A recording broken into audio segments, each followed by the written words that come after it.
പശ്ചിമേഷ്യയിൽ ഉയർന്നുവരുന്ന യുദ്ധഭീതിയും സുരക്ഷാ ആശങ്കകളും തീരുന്നില്ല. ഒമാൻ ഉൾപ്പെടെ വിവിധ ഗൾഫ് രാജ്യങ്ങളിൽ നിന്ന് ഇന്ത്യയിലേക്കും മറ്റ് രാജ്യങ്ങളിലേക്കും യാത്ര ചെയ്യാൻ ശ്രമിക്കുന്ന ആയിരക്കണക്കിന് പ്രവാസികൾ പ്രതിസന്ധിയിലാണ്. ആകാശയാത്രാ പ്രതിസന്ധി പരിഹരിക്കാൻ കേന്ദ്രം ഇടപെടണമെന്ന് കൈരളി ഒമാൻ ആവശ്യപ്പെട്ടു. സമാധാന ചർച്ചകൾക്കുള്ള ആഹ്വാനങ്ങൾ പല ഭാഗത്തു നിന്ന് ഉയരുകയാണ്. എന്നാലും ഇറാനും ഇസ്രയേൽ US സഖ്യവും തമ്മിലുള്ള സംഘർഷം 31ാം ദിവസവും അയവില്ലാതെ തുടരുന്നു. നിലവിലെ സാഹചര്യത്തിൽ സമാധാന ചർച്ചകൾ പുരോഗമിക്കുമ്പോഴും ഇരു വിഭാഗങ്ങളിൽ നിന്നും ആക്രമണങ്ങൾ നടക്കുകയാണ്.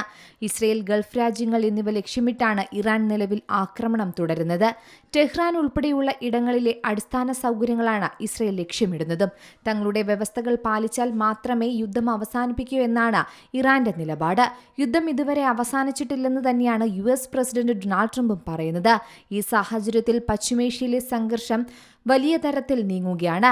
ഈ പശ്ചാത്തലത്തിൽ പ്രവാസികളുടെ യാത്രാ പ്രശ്നം ഇതുവരെ പരിഹരിക്കാനും സാധിച്ചിട്ടില്ല. അതിനാൽ തന്നെ അടിയന്തരമായി കേന്ദ്ര സർക്കാരും ഇന്ത്യൻ എംബസിയും ഇടപെടണമെന്ന് കൈരളി ഒമാൻ അറിയിച്ചു. ചാർട്ടേഡ് വിമാനങ്ങൾ ഒരുക്കുകയോ സർവീസ് നടത്തുന്ന വിമാനങ്ങളുടെ എണ്ണം വർദ്ധിപ്പിക്കുകയോ ചെയ്യണമെന്നാണ് ഇവരുടെ ആവശ്യം. കൂടാതെ വിമാനക്കുറവും പ്രവാസികളുടെ യാത്രാപ്രയാസവും ഉടനടി പരിഹരിക്കാനുള്ള നടപടി ഉണ്ടാകണമെന്നും ഇവർ ആവശ്യപ്പെടുന്നുണ്ട്. പശ്ചിമേഷ്യയിൽ ഉയർന്നുവരുന്ന യുദ്ധഭീതിയും സുരക്ഷാ ആശങ്കകളും ശരിക്കും ഗൾഫ് രാജ്യങ്ങളിലെ വിമാന ഗതാഗതത്തെ സാരമായി ബാധിച്ചിരിക്കുന്ന കാഴ്ചയാണിന്നുള്ളത്. ഒമാൻ ഉൾപ്പെടെയുള്ള വിവിധ ഗൾഫ് രാജ്യങ്ങളിൽ നിന്ന് ഇന്ത്യയിലേക്കും മറ്റ് രാജ്യങ്ങളിലേക്കും യാത്ര ചെയ്യാൻ ആഗ്രഹിക്കുന്ന ആയിരക്കണക്കിന് പ്രവാസികളാണ് ഇപ്പോൾ പ്രതിസന്ധിയിലായിരിക്കുന്നത്. വിമാന സർവീസുകൾ കുറയുകയും കൂടാതെ കുത്തനെയുള്ള നിരക്ക് വർധനവും യാത്രാ പ്രതിസന്ധിക്ക് ആക്കം കൂട്ടുന്നു.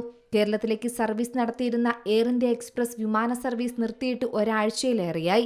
ഏപ്രിൽ 4 മാത്രമാണ് ഇനി സർവീസ് പുനരാരംഭിക്കുകയുള്ളൂ. പ്രത്യേക വിമാന സർവീസുകൾ സർക്കാരുകളും ഇന്ത്യൻ എംബസികളും ചേർന്ന് അടിയന്തര സാഹചര്യങ്ങളിൽ ചാർട്ടേഡ് സർവീസുകളും ഒരുക്കണമെന്നാണ് ഇവർ ചൂണ്ടിക്കാട്ടുന്നത്. അസാധാരണ സാഹചര്യങ്ങളിൽ ടിക്കറ്റ് നിരക്കുകൾ നിയന്ത്രിക്കാൻ സർക്കാരുകൾ ഉചിതമായ ഇടപെടൽ നടത്തണമെന്നും ഇവർ ആവശ്യപ്പെടുന്നു. ഇന്ത്യൻ എംബസികളും പ്രവാസി സംഘടനകളും ചേർന്ന് ഹെൽപ്പ് ഡെസ്കുകൾ ആരംഭിച്ച് യഥാർത്ഥ വിവരങ്ങൾ നൽകണമെന്നും കൈരളി ഒമാൻ ആവശ്യപ്പെടുന്നുണ്ട്.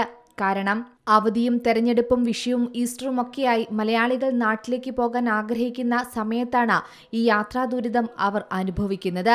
ഒമാൻ ഉൾപ്പെടെ വിവിധ ഗൾഫ് രാജ്യങ്ങളിൽ നിന്ന് ഇന്ത്യയിലേക്കും മറ്റ് രാജ്യങ്ങളിലേക്കും യാത്ര ചെയ്യാൻ ശ്രമിക്കുന്ന ആയിരക്കണക്കിന് പ്രവാസികളാണ് ബുദ്ധിമുട്ടിലായിരിക്കുന്നതും.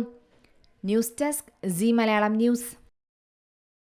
ഏറ്റവും പുതിയ വാർത്തകളും വിശേഷങ്ങളും വിരൽ തുമ്പിലറിയാൻ സി മലയാളം ന്യൂസ് എല്ലാ ഡിജിറ്റൽ പ്ലാറ്റ്ഫോമുകളിലും ലഭ്യം.